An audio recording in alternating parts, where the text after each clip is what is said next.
हैदरी फैज़ान हुजूर नाज़े जहां आस्ताना आलिया सैयद मोहम्मद अब्दुल्ला शाह कादरी बिला तमहीद व तत्वील हुजूर वाला शान हुजूर कुतुबुल अक्स जिगर गोशा हुजूर नाज़े जहां हज़रत सैयद मोहम्मद फराज शाह कादरी मशहदी दामत बरकातुहुमुल आलिया हुजूर आप दे मलफूजात नाल साडे कलूबो अज़ान दी तस्कीन दा समा फरमासन। नाराए तकबीर, नाराए रिसालत। अल्हम्दुलिल्लाह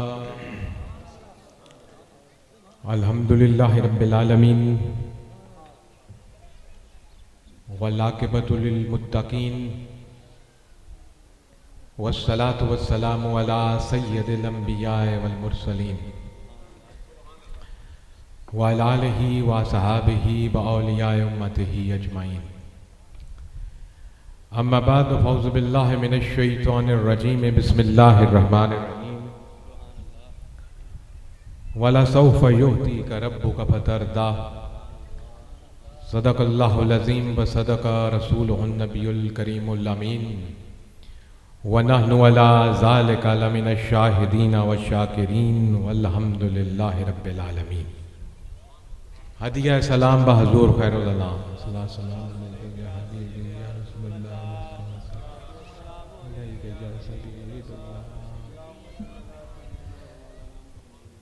थोड़ा सा बुलंद आवाज में दरूद व शरीफ पढ़ लीजिए।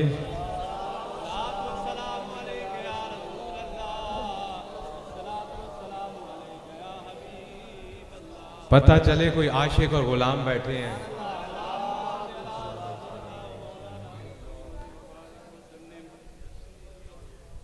और अब जिसने दरूद व सलाम पढ़ा कोई जोर तो नहीं लगा, ना कोई मुसीबत पड़ी, ना उठकर कहीं जाना पड़ा, ना किसी से लड़ाई झगड़ा करना पड़ा, और एक दफा दरूद व सलाम पढ़ने से मिल क्या गया। अगर बंदा यही गौर कर लेना कि एक दफा दरूद व सलाम पढ़ने से मिल क्या रहा है, तो वो कभी उसकी जुबान दरूद व सलाम पढ़ने से रुके ही ना। जिसने एक दफा दरूद व सलाम पढ़ लिया उसके 10 गुना माफ हो गए। सिर्फ 10 गुना माफ नहीं हुए, 10 नेकियां भी लिख दी गई। और सिर्फ 10 नेकियां ही नहीं लिखी गई, जन्नत में 10 दर्जे भी बुलंद हो गए। तो जोर कितना लगा और उसका इनाम कितना मिल गया। तो अल्लाह का शुक्र है कि उसने अपने हबीब की निस्बत हमें अता करी, जिसका के नामे नामी लेना और आपके लिए दुआ मांगना भी इबादत है। बाकी इबादत के लिए आपको उठकर वुजू करना पड़ता है, मस्जिद में जाना पड़ता है, या मुसल्ले पर चढ़ना पड़ता है, रोजा रखना पड़ता है, काबे जाना पड़ता है। सदकात और खैरात के लिए माल खर्च करना पड़ता है, हलाल कमाने के लिए जोर लगता है। लेकिन ये वो इबादत है ना कोई जोर लगा ना कोई फटीक लगी। अल्लाहुम्मा सल्ले अला मोहम्मद किसी ने कहा 10 नेकियां 10 गुनाह मिट गए और 10 दर्जे बुलंद हो। इसीलिए सरकार ने फरमाया कि जिसके सामने मेरा नाम लिया जाए और वो मुझ पर दरूद ना पढ़े, दरूद पढ़ने का फायदा ना रब को है ना उसके रसूल को है। हमने दुआ मांगनी है अल्लाह से, हजूर के मकाम और मर्तबे की बुलंदी की, ये दरूद है। अमूमन जिस तरह बाकी कोई सुर पता नहीं है ना हमें कुरान की, अक्सर लोगों को दरूद का भी पता नहीं कि दरूद क्या शायद। दरूद दुआ होती है कि अल्लाहुम्मा सल्ले अला मोहम्मद। इसका माना पता क्या बनता है? अल्लाहुम्मा, ऐ अल्लाह तू हमारे सरदार मोहम्मद सल्लल्लाहु अलैहि वसल्लम के दर्जात को बुलंद कर, आपकी शान में इजाफा फरमा, जब अल्लाह सुनता है कि ये गुनाहगार बंदा अपने लिए कुछ नहीं मांग रहा, मुझसे मेरे महबूब की सरबुलंदी की दुआ मांग रहा है, तो रब कहता है जा 10 गुनाह भी माफ किए, 10 नेकियां भी लिखी, 10 दर्जे भी बुलंद। और हर इबादत का कोई पता नहीं कबूल होना। नमाज पढ़ो, क्या पता रब कबूल करे ना करे, कहीं गलती रह जाए। सुबह से लेके शाम तक रोजा रखो, क्या पता कबूल ना हो। बंदा माल खर्च करके मक्के पहुंचे, काबे के तवाफ करे, मिना मुजल्फा और अराफात के मैदान में वक्त गुजारे, हज के अयाम में हज अदा करे, उसके बाद 6 दिन के बाद क्या पता क्या गारंटी है। कोई गारंटी है हज कबूल होने की? कोई गारंटी है रोजा कबूल होने की? कोई गारंटी है नमाज कबूल होने की? माल खर्च करे, सदकात दे, ज़कात दे, खैरात दे, नीयत में जरा सा भी आ जाए लोग मुझे सखी कहें, नीयत में जरा सा भी आ जाए लोग मुझे हाजी कहें, नीयत में जरा सा भी आ जाए लोग मुझे मुतकी कहें, नीयत में जरा सा भी आ गया लोग मुझे मुतकी कहें तो रोजा गया, नीयत में जरा सा भी आ गया लोग मुझे सखी कहें तो ज़कात गई, नीयत में जरा सा भी आ गया कि लोग मुझे हाजी कहें तो हज गई, नीयत में जरा सा भी आ गया लोग मुझे नमाजी कहें तो नमाज गई। क्या पता कबूल हो ना हो, जरा सा भी रिया उसमें आई नहीं या कोई और गलती हुई नहीं तो नमाज और रोजा और हज और ज़कात काबिल कबूल ना रहे रब की बारगाह में। लेकिन रब ने कहा जब तू पढ़ेगा मेरे महबूब पर दरूद, तेरी जुबान से अल्लाहुम्मा सल्ली अला मोहम्मद निकलने की बात है, कबूलियत पहले हुई खड़ी।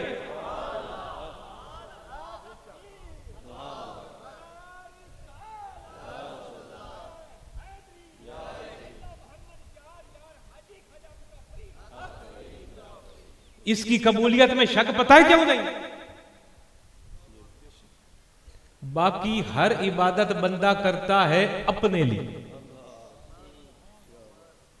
और मांगता है उसमें अपनी कुछ ना कुछ चीज। इसमें आप अपने लिए कोई दुआ नहीं मांग रहे, अपने लिए कोई दुआ नहीं मांग रहे। अल्लाहुम्मा सल्ले अला मोहम्मद, अय अल्लाह मैं कुछ नहीं मांग रहा, तू अपने हबीब का मकाम बुलंद कर। तो रब कहता है तूने अपने लिए तो कुछ नहीं मांगा, जा तुझे सब कुछ दिया। इसलिए दरूद पढ़ा करो।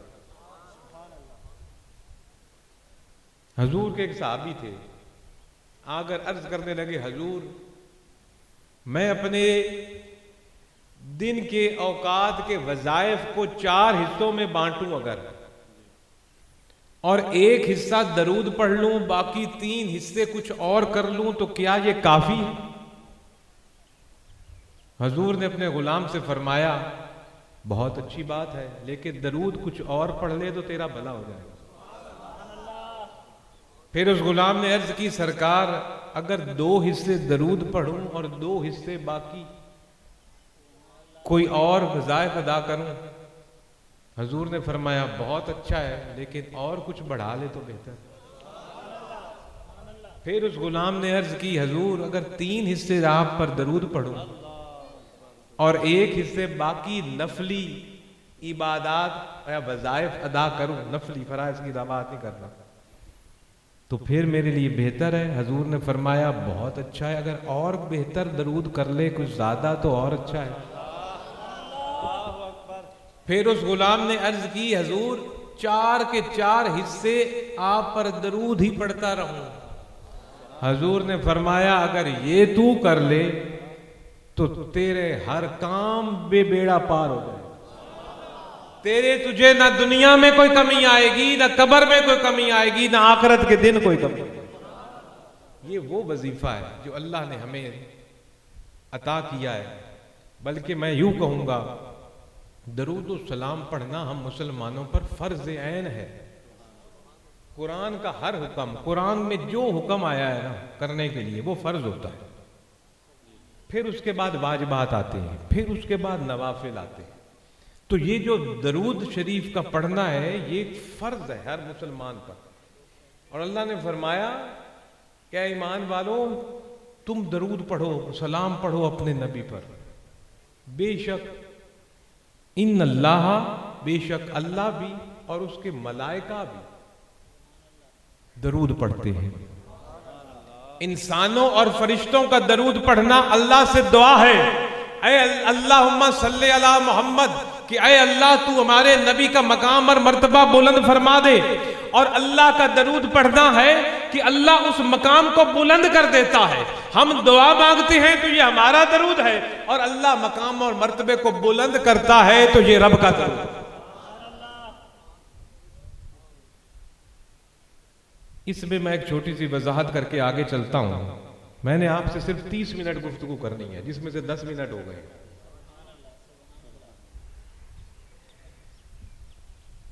एक जगह पर मैंने सुना एक शख्स फरमा रहा था कि दरूद वो इबादत है जो अल्लाह भी करता है, फरिश्ते भी करते हैं और मखलूक भी करते हैं। इसकी वजाहत मैंने पहले लफ्जों में कर दी, उसको थोड़ा सा खोल दूं। हम मखलूक की इबादत करना और है, इबादत वो करता है जो मखलूक हो। समझ ना मेरी बात? जो पैदा हुआ है, जो मखलूक है वो इबादत करता है। अल्लाह मखलूक नहीं है, ना वो किसी से पैदा हुआ है ना उससे कोई पैदा हुआ है। कुल हो वल्लाहु अहद अल्लाहु समद लम यलिद वलम यूलद। अल्लाह आहद है, बेनियाज है, ना उस वक्त से कोई पैदा हुआ है ना वो किसी से पैदा हुआ। इबादत करता है जो पैदा हो, और इबादत के लायक कौन है? सिर्फ खालिक, जिसको हम अल्लाह कहते हैं। हमारी दरूद पढ़ना इबादत है, रब की दरूद पढ़ना इबादत नहीं है। रब का दरूद पढ़ना उस इबादत को जो हम कर रहे हैं, दरूद के इजाफे की अल्लाह से मांग रहे हैं, मर्तबे की, उसकी बुलंदी को करना। तो ये हमेशा ज़हन में बिठा लीजिए, कभी ये लफ्ज मत बोलिए ये कुफरिया लफ्ज हैं। और मैं यकीन के साथ, वसूख के साथ पूरा फतवा देकर कहता हूं, इस ऐसे जाहिलाना अल्फाज के बाद आप पर कलमा पढ़ना वाजिब हो जाता है। इसलिए वजाहत रखा करें, अल्लाह और मखलूक में फर्क रखा करें।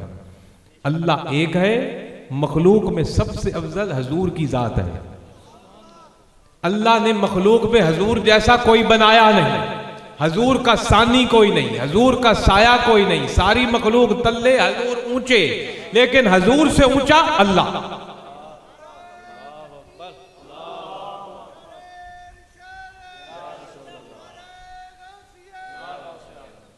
तो पता चला अल्लाह ने हमें उस हबीब के साथ वाबस्ता किया है, अपने उस हबीब के साथ वाबस्ता किया है कि जिसका नामे नामी लेना और जिसकी सरबुलंदी के लिए दुआ पढ़ना ही रब से 10 नेकियां मिल जाती हैं, 10 गुनाह माफ हो जाते हैं, 10 दर्जे बुलंद हो जाते हैं। और अगर आप 100 मर्तबा दरूद दिहाड़ी में पढ़ लो तो नेकियां गिन लो, गुनाह गिन लो, कितने माफ हो। और कोई औखा काम भी नहीं है। आज मेरे से ये अहद करो कि अपने हबीब पर जितना ज्यादा से ज्यादा दरूद और सलाम पढ़ सकते हो पढ़ो। दरूद पढ़ने से सलाम नेकी मिलती है, दरूद पढ़ने से सवाब मिलता है, और सलाम पढ़ने से जवाब मिलता है। जवाब कहां से मिलता है? जवाब रोजा मुबारक से मिलता है, मदीना मुनव्वरा से मिलता है। क्योंकि हजूर ने खुद फरमाया सलाम करना सुन्नत है और उस सलाम का जवाब देना फर्ज है। तो जब आप दूसरे मुसलमान को सुन्नत में सलाम करते हो तो उसके लिए फर्ज है कि जवाब में आपको भी सलाम दे। और जब हम नबी पर दरूदो सलाम पढ़ेंगे तो हजूर भी जवाब में वापस सलामती की दुआ करेंगे। और जिसको जवाब हजूर के रोजे से आ गया, दुनिया भी संवर गई, कब्र भी संवर गई, आखिरत भी। और इसमें हजूर की हयात की एक छोटी सी बात मुझे याद आ गई। हजूर को नबी पाक ने फरमाया, जब मुझ पर कोई सलातो सलाम पढ़ता है तो अल्लाह मेरे रूह को मेरे जिस्म में लुटाता है। हजूर को रूह मुबारक को अल्लाह अपने हजूर के जिस्म मुबारक में लुटाता है और हजूर अपने जिस्म से और रूह से उसका जवाब देते हैं अपने आशिक का। अब मैं आपसे सवाल पूछता हूं, वो वक्त कौन सा है जब दरूदो सलाम रुकता हो? हम यहां पढ़ रहे हैं, दरूदो सलाम पढ़ रहे हैं। इस वक्त कोई अमेरिका में भी पढ़ रहा होगा, कुछ देर बाद कोई लाहौर में पढ़ रहा होगा, कोई मुल्तान में पढ़ रहा होगा, कोई अफ्रीका में पढ़ रहा होगा, कोई बरतानिया में पढ़ रहा होगा, कोई ऑस्ट्रेलिया में पढ़ रहा होगा, कोई शुमाल में पढ़ रहा होगा, कोई जनूब में पढ़ रहा होगा, कोई मशरिक में पढ़ रहा होगा तो कोई मगरिब में पढ़ रहा होगा। तहकीक से ये बात साबित हुई है कि ये जो अजान की आवाज मस्जिद से बुलंद होती है ये दुनिया में 24 के 24 घंटे घूमती रहती है। अगर यहाँ मगरिब है तो सऊदी अरब में असर है, अगर वहां असर है तो जनाब अमेरिका में इस वक्त फजर है और उधर जनाब इस वक्त जोहर है कहीं, तो 24 के 24 घंटे अजान की सदाएं बुलंद हो रही हैं और 24 के 24 घंटे नबी पर दरूदो सलाम की सदाएं बुलंद हो रही हैं। अब दरूदो सलाम बंद होगा तो रूह जिस्म से वापस जाएगी। नाराए तकबीर, नाराए रिसालत, नाराए तहकीक, नाराए हैदरी, फैजान हुजूर नाज़े जहां, फैजान हुजूर नाज़े जहां। दरूदो सलाम की सदाएं बंद होंगी तो रूह वापस लौटेगी जिस्म से। जब सदाएं ही बुलंद खत्म नहीं होनी, बुलंद होनी, तो रूह से मुबारक वापस लौटेगी नहीं जिस्म मुबारक से। तो पता चला कि तेरा मेरा नबी अपनी जिस्म के साथ जिंदा है। रूहानी जिंदगी तो बहुत आगे की बात है और इस हदीस पर हर मकतबा फिक्र का इत्तेफाक है कि ये सच्ची हदीस है। तो क्या खूबसूरत नेकी। और इसके बाद 15 मिनट हो गए मेरे, 16 मिनट। मैं इसलिए दोबारा आपसे वक्त का तो कर रहा हूं कि हमने थोड़ा सा जल्दी पहुंचना है। दरबार शरीफ पर एक छोटा सा फंक्शन है आज मगरिब के वक्त। मुझसे बाद मुफ्ती सरवर साहब दुआ से पहले आपको बताएंगे वो क्या फंक्शन है। मुख्तसर अल्फाज में हमने वहां पहुंचना है 5 बजे, इसलिए मैं वक्त की पाबंदी को बहुत मलूज़े खातिर रख रहा हूं। और वैसे भी दिल से की हुई सच्ची बात 5 मिनट की भी बड़ी होती है और अपनी बड़ाइयां और इल्मियत दिखाने के लिए, नारे लगवाने के लिए 10 घंटे की बात भी बेमाना मकसद होती है। अभी मुझसे पहले स्टेज सेक्रेटरी साहब गायब हो गए। ये आदत है हमारे महफिलों में, स्टेज सेक्रेटरी भी गायब हो जाते हैं, नात खां भी गायब हो जाते हैं। अपनी नात सुनाकर ये नजराने बटोरे अल्लाह। हालांकि महफिल का अदब का तकाजा है कि अगर आए हो तो या तो आते, नहीं आए हो तो पहले शुरू से लेके आखिर तक बैठो। क्या पता कौन सी घड़ी कबूलियत की और क्या पता कौन सी घड़ी सरकार की आमद की हो और बंदा उठ के चला जाए। लिहाजा इस अंदाज से टाइम देने चाहिए कि बंदा कोशिश करे।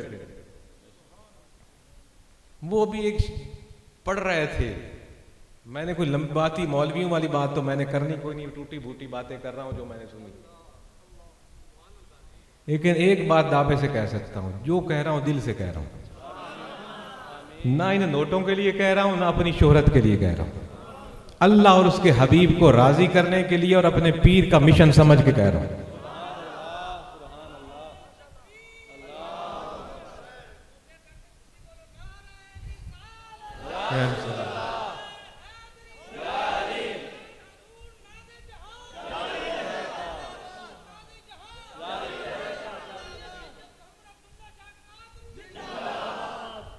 तो मेरे मोहतरम मुसलमान भाइयों और पीर भाइयों, वो भी गुफ्तगू कर रहे थे कि जी हुसैन नाना नबी, बाबा अली, अज ये पूछना है हुसैन की है, मैं बताऊं हुसैन की? वो तो शेर पढ़ के चले गए ना, वरना सुनते मेरी बात। क्योंकि ये अमूमन अच्छे लोग भी है, नात खान और स्टेज से ज्यादातर वो किताब से एक चीज पढ़ के बस वो आगे बयान कर देते हैं। अक्सरियत इनमें से आलिम भी नहीं होती, और बाज दफा कोई ऐसी गलत बात भी कर जाते हैं जो शरीयत के खिलाफ होती है, जिनको उलमाए कराम को वजाहतें करनी पड़ती हैं बाद में अपने मसलक को बचाने के लिए। ऐसी गुफ्तगू भी ये लोग कर जाते हैं। मेरी बुरी बात मत माने, अगर कोई बैठा है बंदा ऐसा, मैं हक बात कर रहा हूं, गलत बात नहीं कर रहा, किसी पर उंगली मैं नहीं उठा रहा, हक बात कर रहा। अच्छी पढ़े लिखे समझदार लोग भी हैं जो स्टेज सेक्रेटरी के मनसब पर और नात खानी कर रहे हैं। मैं उन लोगों को गुफ्तगू कर रहा हूं जो अपने कम इल्मी से कुछ गलत गुफ्तगू कर रहे हैं। उन्होंने गलत बात कोई नहीं की, मैं सिर्फ बताना चाहता हूं हुसैन क्या है।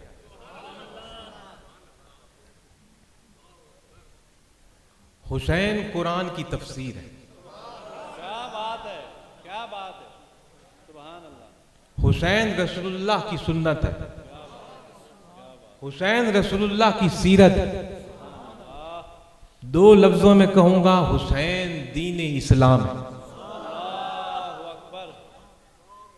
हुसैन क्या है? दीन इस्लाम है। और अगर आज किसी को समझ ना आए ना कि इस्लाम क्या है, हुसैन की जिंदगी को देख लो, इस्लाम समझ आ जाए। और आज हम में से अक्सरियत जिस इस्लाम को पकड़ के फिर रही है ना, ये वो इस्लाम नहीं है जो हुसैन का इस्लाम है।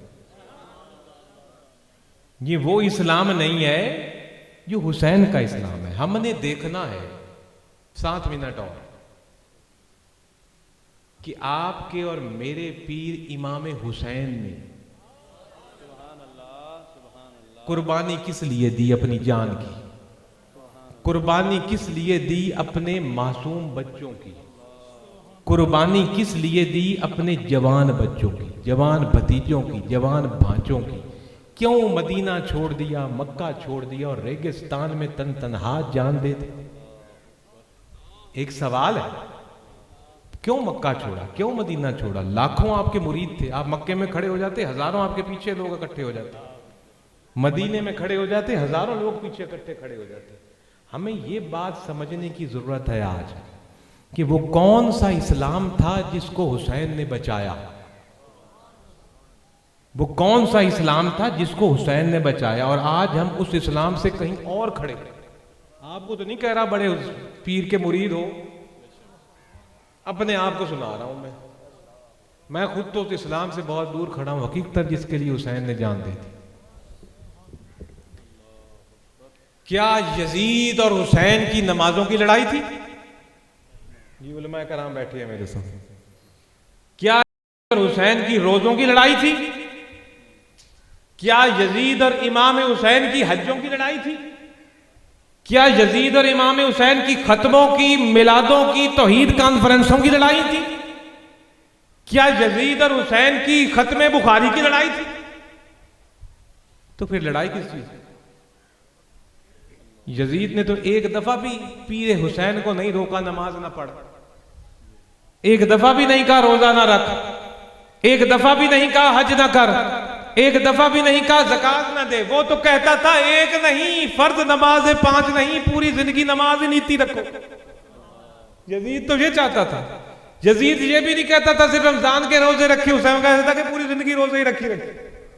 हुसैन को वो भी, इसको वो हुसैन भी कबूल था जो हर वक्त काबे का तवाफ करता रहे, उसको वो हुसैन भी कबूल था जो सिर्फ नमाजें पढ़ता रहे, उसको वो हुसैन भी कबूल था जो सिर्फ सदकात अदा करता रहे और नमाजें पढ़ता रहे और रोजे रखता रहे।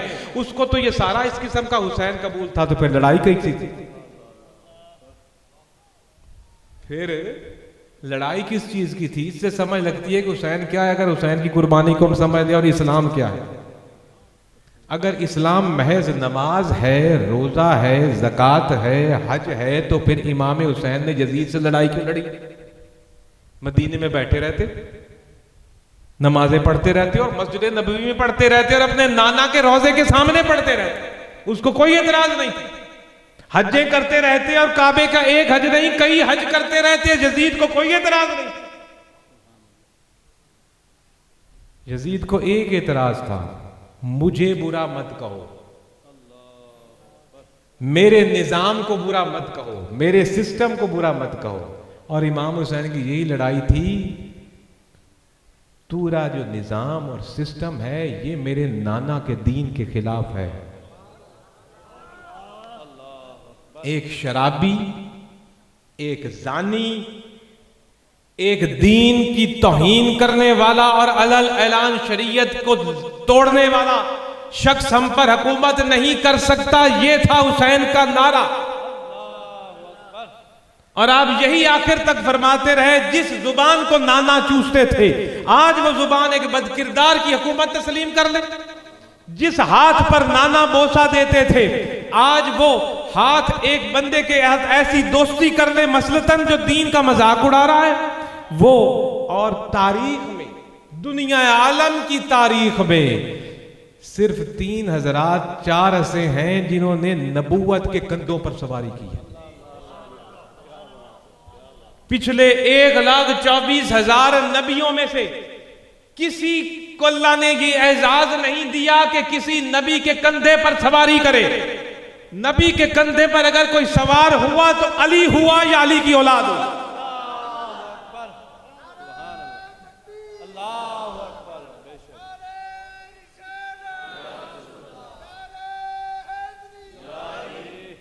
5 मिनट और इजाजत। मक्का फतह हुआ,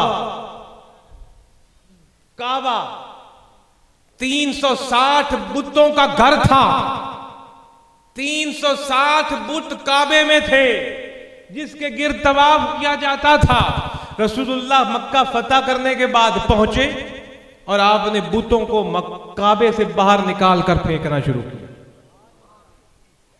एक बुत उनका ऊंचा था, हजूर का आसा मुबारक नहीं पहुंचा वहां तक, पहुंच सकता था। वो हाथ जो मदीने की सरजमीन पर खड़े होकर जन्नत के खजूरों के बाग में लगे हुए गुच्छे पर पहुंच सकता है। समझ रहे मेरी बात? हजूर दौरान नमाज हाथ बढ़ाकर पीछे करके खींच लिया। साहबा ने पूछा क्या हुआ? हजूर ने फरमाया जब मैंने निगाह उठाई तो जन्नत पर पड़ी, जन्नत के बाग पर पड़ी, जन्नत के बाग में लगे हुए खजूर के दरख्त पर पड़ी, खजूर के दरख्त पर लगे हुए गुच्छे पर पड़ी। मैंने हाथ बढ़ाया कि गुच्छा तोड़ लूं, लेकिन मैंने फिर चाहा तो मैंने ना तोड़ा और खाली हाथ वापस ले आया।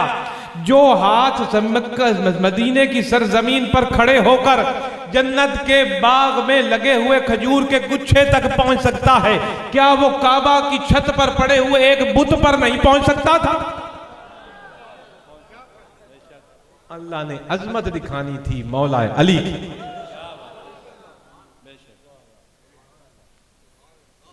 हजूर ने आशा किया नहीं पहुंचा। हजूर ने फरमाया अली इधर आओ, और ये नहीं फरमाया कि झुक जाओ, मैं तुम्हारे कंधों पर चढ़ता हूं और ज़बूत को तोड़ता हूं। हजूर ने फरमाया आगे आओ ना जरा, मेरे यहां पर कंधे पर खड़े होकर चढ़ो, इस बुत को तो तोड़ो। एक तो अली नबूवत के कंधे पर सवार, और फिर हसन सवार हुए, और फिर हुसैन सवार हुए, और फिर इनकी बहन जैनब सवार हुई।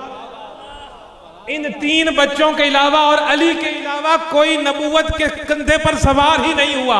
और सवार भी किस पे हुआ? इमामुल अंबिया के कंधे पर, सैयदुल मुरसलीन के कंधे पर, खातमुन नबीयीन के कंधे पर। दीन हमें इन्हीं ने सिखाना था। क्या वो हुसैन जिसने नबी के कंधों पर सवारी की उसकी बैत कर लेता जो दीन इस्लाम के सिस्टम को खराब कर रहा था? तो आओ मेरे दोस्तों, उस दीन इस्लाम पर चलो। वो दीन नमाजें भी बताता है, रोजे भी बताता है, ज़कात और हज भी बताता है, और सच बोलना भी बताता है, हलाल खाना कम बचाता है, हराम से बचने के लिए कहता है, बड़े का अदब करने के लिए कहता है, छोटे पर शफकत करने के लिए कहता है, हमसाये से अच्छा सलूक करने के लिए कहता है, सर से लेकर पांव तक हर चीज का निजाम देता है। जो इस्लाम खाना खाने का तरीका भी बता दे, जो इस्लाम बैतुल खुला में जाने और बैतुल खुला से निकलने का तरीका भी बता दे, क्या वो इस्लाम जिंदगी गुजारने का तरीका नहीं बताता? यही इस्लाम है, अपनी जिंदगियों को इस्लाम के ताबे ले आओ। ये ज़ाब्ता हयात है, यही मोहब्बत रसूल है और यही इश्क रसूल है, यही कुरान है कि अपनी जिंदगियों को ताबे ले आओ उस दीन के जिसके लिए हुसैन ने जान दे दी।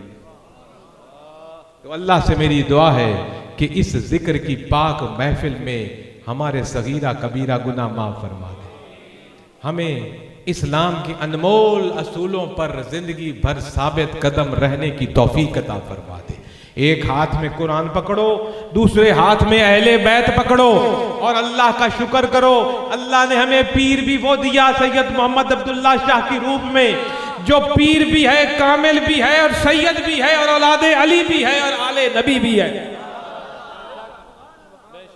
एक हाथ में कुरान ले ले, एक हाथ में अहले बैत ले ले, तेरा बेड़ा पार। अल्लाह हम सब का हामी नासिर हो। वाखिर दावाना अल्हम्दुलिल्लाहि रब्बिल आलमीन।